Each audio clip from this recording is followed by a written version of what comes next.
हैं। परमेश्वर हम वो बने जो आप हमें बनाना चाहते हैं। खुदावन आप हमारी अगुवाही करें, प्रार्थना यीशु के नाम से मांगते हैं, आमीन। हालेलुया। ज्यादा ना समय लेते हुए आइए परमेश्वर के वचन की ओर बढ़ते हुए हम जल्दी से अपनी बाइबल को या अपनी कॉपीज को, नोटबुक्स को खोल सकते हैं और आप नोट करते रहें, क्योंकि हर एक आयत और हर एक वचन मैं ही आपके लिए पढ़ूंगा। अब अपनी बाइबल को खोलते हुए हम पहला जो वचन है वो निकाल के रखेंगे और शुरुआत कर लेंगे। वो है मत्ती रचित सुसमाचार, उसका 5 अध्याय, उसकी 13 आयत। मत्ती रचित सुसमाचार, उसका 5 अध्याय, उसकी 13 आयत से हम पढ़ना शुरू करेंगे। आइए हम मिलके मैं आपके लिए पढ़ना चाहता हूं। तुम पृथ्वी के नमक हो, परंतु यदि नमक का स्वाद बिगड़ जाए तो वह फिर किस वस्तु से नमकीन किया जाएगा? फिर वह किसी काम का नहीं, केवल इसके कि बाहर फेंका जाए और मनुष्यों के पैरों तले रोदा जाए। मत्ती रचित सुसमाचार, उसका 5 अध्याय, उसकी 13 आयत में इस प्रकार लिखा हुआ है। यहां पर लिखा है, जो हम आज सुनने जा रहे हो, ये है how we can lose our solvation.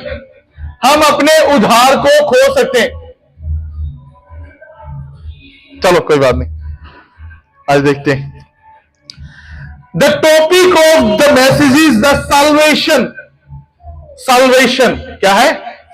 Solvation का मतलब है मुक्ति और उद्धार, और कईयों के हिसाब से मोक्ष।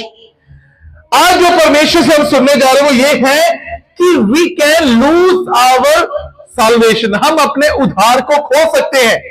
कईयों की बड़ी प्रकार की टिप्पणियां हैं कि नहीं नहीं, उद्धार खोया नहीं जाता। जब एक बार उद्धार हो जाता है उसके बाद उद्धार खोया नहीं जाता, उद्धार बना रहता है। और लेकिन बंदे के उसके कामों के अनुसार, उसके चरित्र के अनुसार, उसके काम के हिसाब के स्वर्ग में उसको उसी हिसाब से जगह मिलती है। कईयों का इस तरीके से मानना है कि मतलब उद्धार खोता नहीं है, चाहे आप पाप भी करते हो उद्धार पाने के बाद। उद्धार क्या है? उद्धार मतलब जब आपने प्रभु यीशु मसीह को अपना उद्धारकर्ता स्वीकार किया, पानी में डूबकर बपतिस्मा लिया पिता पुत्र पवित्र आत्मा के नाम से, तब आपका उद्धार हो जाता है। तो मैंने कहा आप अपना उद्धार खो सकते हैं, है ना। तो मैंने कहा कई इस प्रकार कहते हैं कि उद्धार कभी भी खोया नहीं जाता, उद्धार बना रहता है। लेकिन उद्धार जो है वो जब हम पाप करते हैं, उद्धार पाने के बाद भी, बपतिस्मा लेने के बाद भी जब हम उद्धार पाते हैं, तो जब हम स्वर्ग में जाते हैं, चाहे हम उद्धार पाने के बाद भी पाप हो जाए, गलतियां हो जाए, जो भी हो जाए, उद्धार नहीं खोता, तब भी हम स्वर्ग में जाएंगे चाहे पाप भी करी जाए। कईयों का ऐसे मानना है। लेकिन जगह छोटी मिलेगी स्वर्ग में। जैसे जो किसी ने कोई पाप नहीं किया होगा उसको अच्छी जगह मिलेगी, लेकिन जिसने पाप किया होगा उसको छोटी जगह मिलेगी। लेकिन उद्धार नहीं खोएगा, जगह तो सबको मिलेगी, चाहे वो पाप करें चाहे ना करें। बस उनको बपतिस्मा लेना, उद्धार करता स्वीकार करना प्रभु यीशु मसीह, उसके बाद जो मर्जी करते रहे। कईयों का ऐसे मानना है। लेकिन आइए बाइबल से सीखते हैं कि बाइबल क्या कहती है। जो मैंने आज का टॉपिक बनाया वो ये था, मैंने कहा है we can lose our salvation. हम अपने उद्धार को खो सकते हैं। हम अपने उद्धार को खो सकते हैं। अभी मैं बताऊंगा अभी कैसे खो सकते हैं, कैसे हम अपने उद्धार को खो सकते हैं। कुछ कारणों से हम खो सकते हैं। हमने जो वचन पढ़ा है वो मेरा पहला बिंदु है, आप नोट कर सकते हो। इस प्रकार कहता है, अगर हमारे अंदर मसीहत नहीं है तो हम अपने उद्धार को खो सकते हैं। पहला बिंदु है, अगर हमारे अंदर मसीहत नहीं है, मसीह का मसा नहीं है, तो हम अपने उद्धार को खो सकते हो। ये है, कहते तुम पृथ्वी के नमक हो, यदि नमक का स्वाद बिगड़ जाए तो वह फिर किस वस्तु से नमकीन किया जाएगा? फिर वह इसी काम का नहीं कि केवल इसके कि बाहर फेंका जाए और मनुष्यों के पैरों तले रोंदा जाए। मसीह में आकर हमारे में एक टेस्ट है। हमें मसीह की पहचान को देना, हमारे अंदर मसीह के काम, परमेश्वर के चरित्र होना चाहिए कि मसीह लोग हैं, मसीह को मानने वाले लोग हैं, लोगों का भला करने वाले लोग हैं, प्रार्थना करने वाले लोग हैं, परमेश्वर की तरफ देखने वाले लोग हैं। उससे हमारी मसीहत दिखती है। लेकिन अगर हम उसको खो बैठते हैं तो लिखा है वो फिर किसी काम का नहीं, परंतु बाहर फेंका जाता है, लोगों के पैरों तले वो रोंदा जाता। इसका मतलब है हम अपने उद्धार को खो सकते हैं। दूसरा बिंदु, अगर हम वर्ल्डली अटैचमेंट में रहते हैं, अगर हम दुनियादारी में रहते हैं, तब भी हम अपने उद्धार को खो सकते हैं। अगर हम दुनियादारी में ज्यादा अट्रैक्टिव होते हैं, ज्यादा हमारी अटैचमेंट दुनिया के साथ है, तब भी हम अपने उद्धार को खो सकते हैं।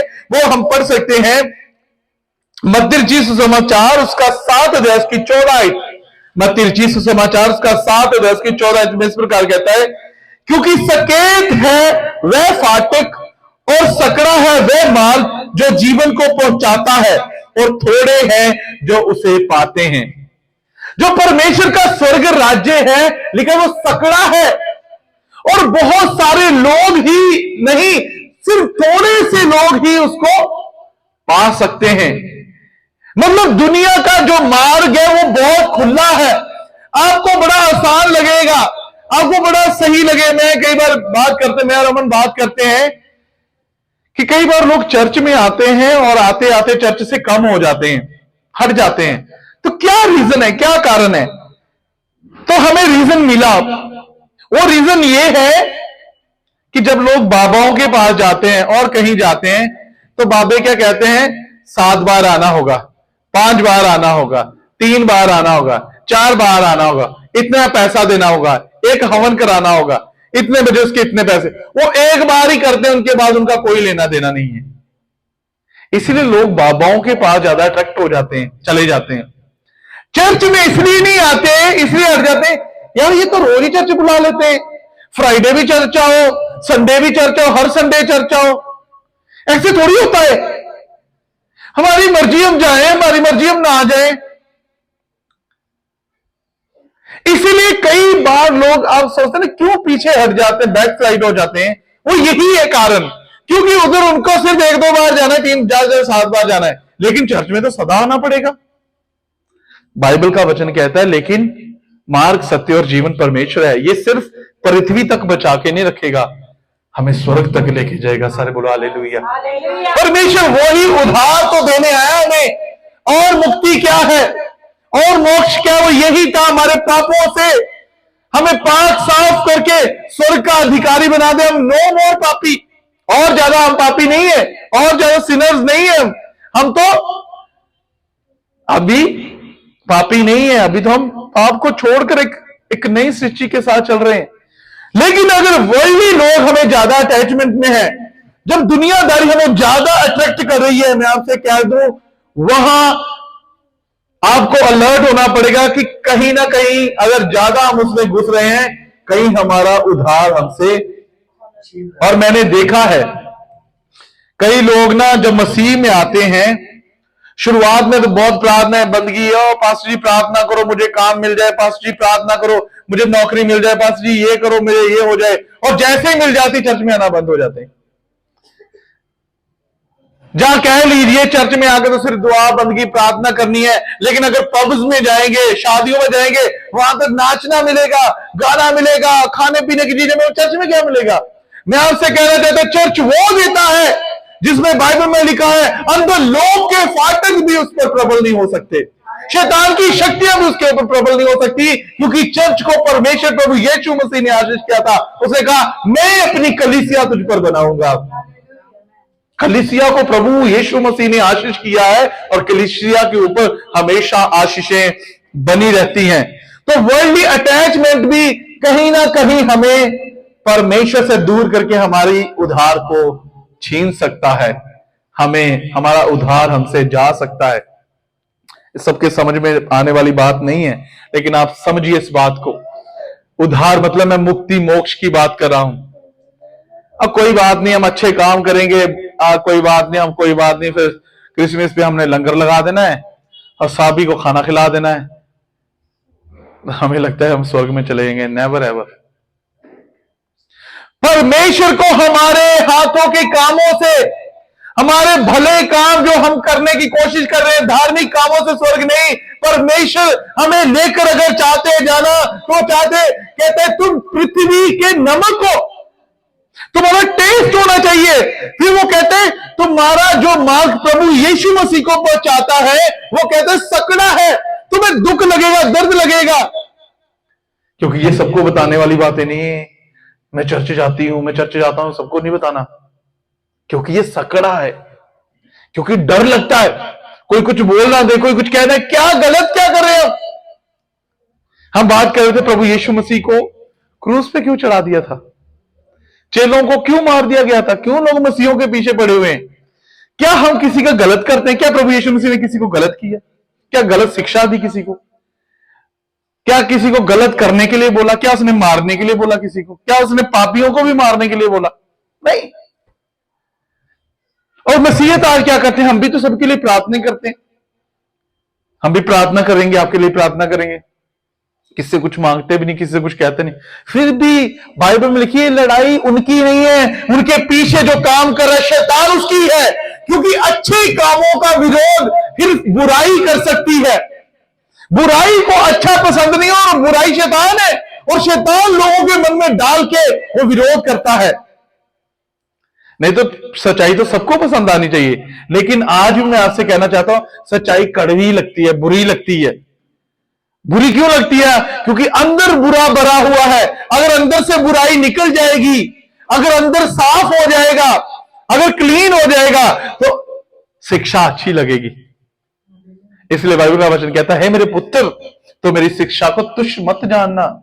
पास्टर जी ने मुझे डांट दिया, मैं नहीं चर्च जाऊंगा। पास्टर जी ने मुझे ऐसे कह दिया, पास्टर जी मेरी बेइज्जती कर दी, अभी मैं चर्च नहीं जाऊंगा। कहता हे मेरे पुत्र, मेरी शिक्षा को तुच्छ मत जानना, क्योंकि ये तेरे गले का हार है, और ये तुम्हें जब तुम बुढ़ापे में भी चला जाएगा, तेरी उम्र में तराजगी देगा, तुम्हारी उम्र को बड़ा करेगा। क्योंकि ये बुद्धि की बातें हैं। बुराई को अपने मन से निकाले, तभी तो अच्छाई अंदर आएगी। और अच्छाई को, अच्छी बातों को कभी विरोध में ना लाएं। क्यों कहा आपने मुझे अकेले में समझा देते, मुझे ऐसे कर देते, मुझे वैसे कर। क्यों आप बुरे हो? जब आप अच्छे हो तो आपको पसंद आना चाहिए शिक्षा, कि मुझे और शिक्षित होना, मुझे और शिक्षित होना, मुझे और शिक्षा होनी है, मुझे और सिखाएं, मुझे और सिखाएं। Hallelujah. Worldly attachment can depart us from our salvation. दुनिया हमें परमेश्वर से जो उधार मिला है हम खो सकते हैं, क्योंकि दुनिया हमें अच्छा लगता है, खुला है, जो मर्जी करो, जो मन में आता है करो। जैसे वचन भी कहता है हे जवान, अपनी जवानी के दिन जो तेरा मन है कहता है कर, जो तेरा मन करने को करता है कर, जो जहां जाना है, जो खाना है, जो पीना सब कर। लेकिन कहता है याद रखना एक दिन न्याय होगा। बस उस न्याय को याद रखें, कभी बुराई हमारे अंदर नहीं आएगी। तीसरी बात, और क्या बात है जो हमें परमेश्वर से जो उधार मिला उससे अलग कर सकती है, जहां हमसे खोया जा सकता है, वो है, अगर हम पढ़ेंगे मत्ती रचित सुसमाचार उसका 22 अध्याय की 14 आयत, उसमें इस प्रकार लिखा है, क्योंकि बुलाए हुए तो बहुत हैं परंतु चुने हुए कम है। बुलाए हुए तो बहुत हैं, हमारे चुनाव के ऊपर डिपेंड करता है। तो क्या प्रभु यीशु मसीह ने हमें चुना नहीं है? प्रभु यीशु मसीह ने उन सबको चुना है जिन्होंने प्रभु यीशु मसीह को अपना उद्धारकर्ता माना और पिता पुत्र पवित्र आत्मा के नाम से बपतिस्मा दिया और प्रभु यीशु मसीह के उन मार्गों पर चलते रहे। और कहते हम चलेंगे भी, ये नहीं इसे दिखाने के लिए, ये कि मेरा जीवन परमेश्वर के आधार पर चल रहा है, जो परमेश्वर चाहता है मैं वैसे ही कर रहा हूं, वैसा परमेश्वर का वचन कह रहा है। हालेलुया। चौथी बात, और क्या बात है जो हमें परमेश्वर से मिले हुए उस उधार को खो सकते हैं हम, वो ये है जब हम अपनी इच्छाओं के अनुसार चलते हैं।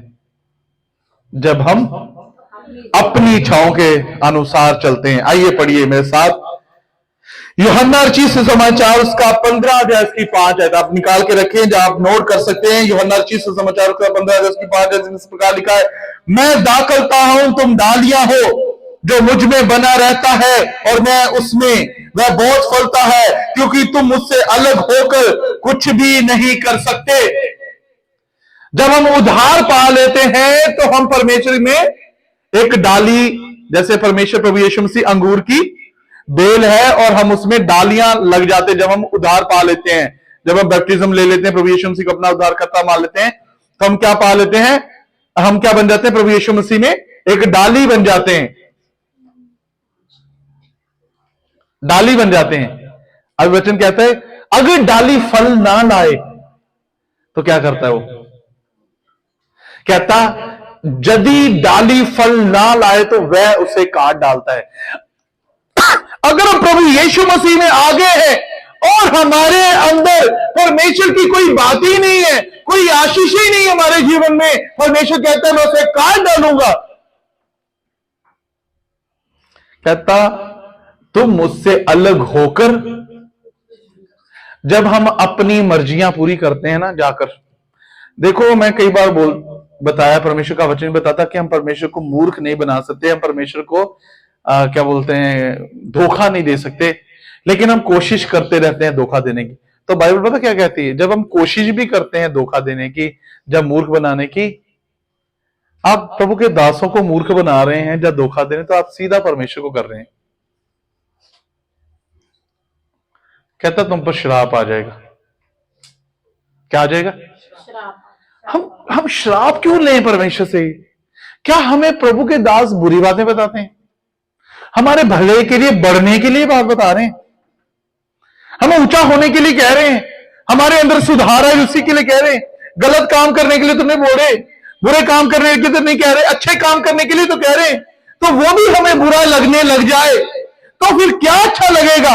परमेश्वर का वचन कहता है तुम मुझसे अलग होके कुछ भी नहीं कर सकते। We are trying to do, हम कोशिश करते हैं, हम कर लेंगे, कोई बात नहीं, पास्टर जी नहीं प्रेयर करी, कोई नहीं, मैं आप पे प्रेयर कर लेना।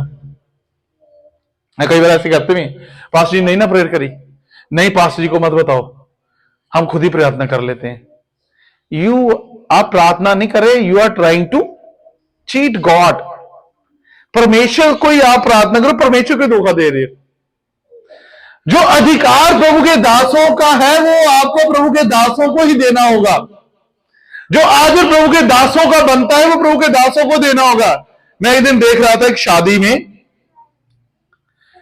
शादी में प्रभु के दास शादी पढ़ने के लिए आते, और कई जगहों में कई लोग क्या करते हैं, मैंने देखा है शादी के लिए लड़के और लड़की को बड़ी अच्छी स्टेज पे बिठाकर अच्छी कुर्सियां दी जाती हैं, और पास्टर जी को एक टूटी सी कुर्सी साइड में करके बिठाया होता है। क्या प्रभु के दासों के लिए यह आदर है? क्या उनका आदर यही है कि उस समय में आपको उनको कितना आदर देना है? शादियां ब्याह करने के लिए और क्या बोलते हैं, शराब पिलाने के लिए, आप लोगों को खुश करने के लिए सब करते हैं, और प्रभु के दासों को बोलते हैं हम आपको इनवाइट नहीं करेंगे क्योंकि वहां शराब चलेगी। मतलब हम क्या कहना चाहते हैं परमेश्वर से कि हम बड़े हो गए, परमेश्वर आप अभी एक साइड में रहें, हमें अपना काम कर लेने दीजिए। परमेश्वर बोला तुम मुझसे अलग होके, और थोड़े दिन में पता चलता है भाई अभी इनका प्रार्थना करो पास्टर जी तलाक दी गल चल रही, फिर तलाक ही होंगे। जब आप प्रभु के दासों को आदर ही नहीं दे पाए, जब आप परमेश्वर को आदर नहीं दे पाए, जब आप परमेश्वर की जगह ही नहीं उस समान रख पाए, तो क्या मिलेगा उसमें? कहता तू मुझसे अलग होके, मैं आपसे कहता हूं हम परमेश्वर से अपने उद्धार को खो सकते हैं। और फिर कहते हैं परमेश्वर क्यों नहीं, मैं सिर्फ ये नहीं कह रहा कि हमें आशीषें चली जाएंगी, मैं कह रहा हूं हम नरक तक भी जा सकते हैं परमेश्वर में होते हुए भी।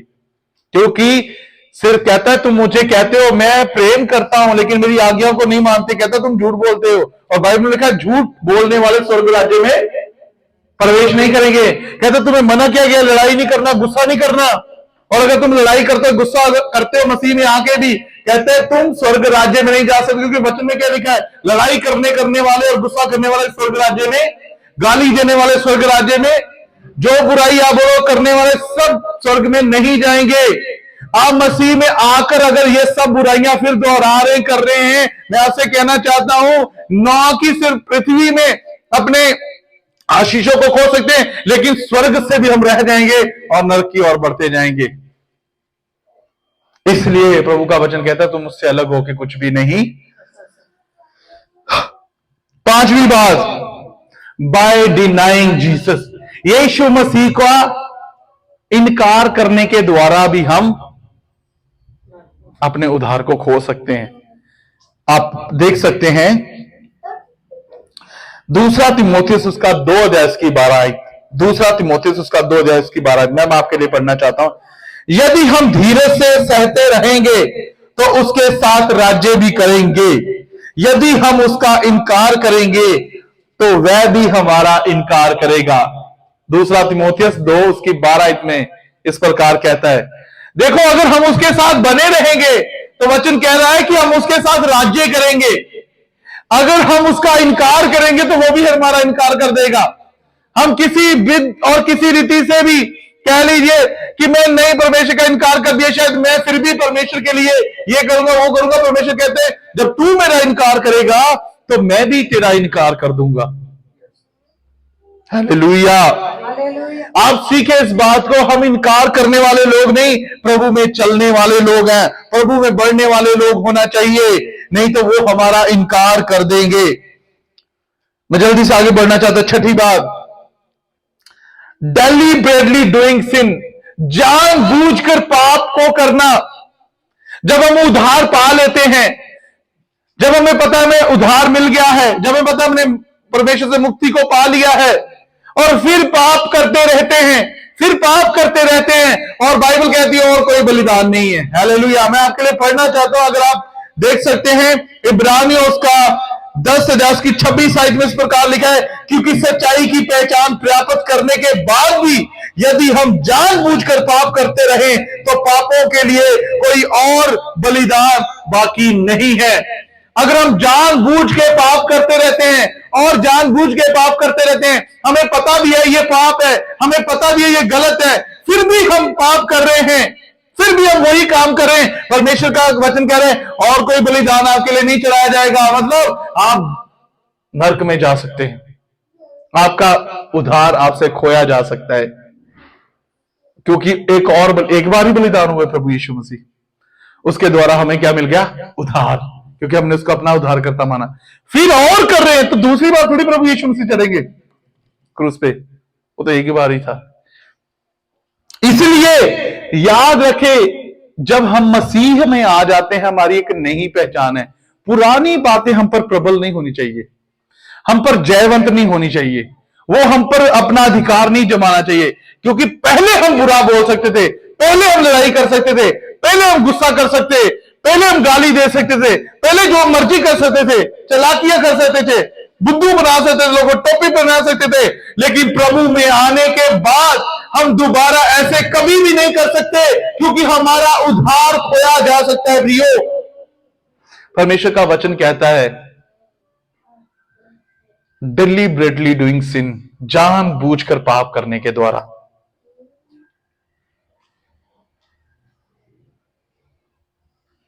आखिरी 7वां उसकी इब्रानी उसका 12 उसकी 17 इस प्रकार कहता है, तुम जानते हो कि बाद को जब उसने आशीष पानी चाही तो अयोग्य गिना गया, और आंसू बहा बहाकर खोजने पर भी मन फिराव का अवसर उसे ना मिला। यहां बात एसाव की हो रही है। एसाव याकूब का भाई, अगर पूरे अध्याय को पढ़ोगे तो आपको मिलेगा उसमें एसाव और याकूब, उसने अपनी एक दाल के लिए उसने अपने बड़े भाई का अधिकार बेच दिया था। कहता उसको बाद में मौका ही नहीं मिला, रो रो कर आंसू बहाने के बाद भी उसको मौका नहीं मिला कि वो मन फिराव का उसको मौका नहीं मिला। प्रियो, जब हमें एक बार मन फिराव का मौका मिलता है, जब हम एक बार में कन्फेस करते, अपने पापों को मानकर छोड़ देते हैं, जब अपनी गलतियों को मान लेते हैं, छोड़ देते हैं, प्रभु यीशु मसीह को अपना उद्धारकर्ता मान लेते हैं, उसके बाद पिता पुत्र पवित्र आत्मा के नाम से हम बपतिस्मा लेते हैं, उसके बाद अगर हम पाप करते रहते हैं तो कहता फिर चांस भी नहीं मिलेगा दोबारा कन्फेस करने के लिए कि हम फिर से रो लेंगे, रो रो के। परमेश्वर के कहता तुम्हारा रोने से भी, जैसे उसको आंसू बहाने रोने के बाद भी मन फिराव का मौका नहीं मिला, मैं आपसे कहना चाहता हमें भी फिर मन फिराव का मौका नहीं मिलेगा दोबारा।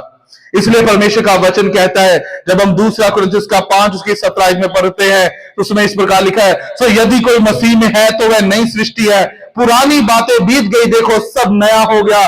प्रियो मैं आपसे कहना चाहता हूं, परमेश्वर आज हमसे बात करते हैं। कोई बात नहीं, आज से पहले जो भी हमसे गलतियां, गुनाह, पाप हुए हैं, मसीह में आने के बाद भी अगर हमसे कोई पाप हो गया है, उद्धार पाने के बाद, प्रभु यीशु मसीह को अपना उद्धारकर्ता मानने के बाद भी अगर हमसे कोई पाप हो गया, प्रभु कहते अभी भी तेरे पास मौका है, अपनी गलतियों को छोड़, उसे बंद कर दे और नई सृष्टि जैसे तुम एक नए जन्मे बच्चे के समान सीखना शुरू कर दे।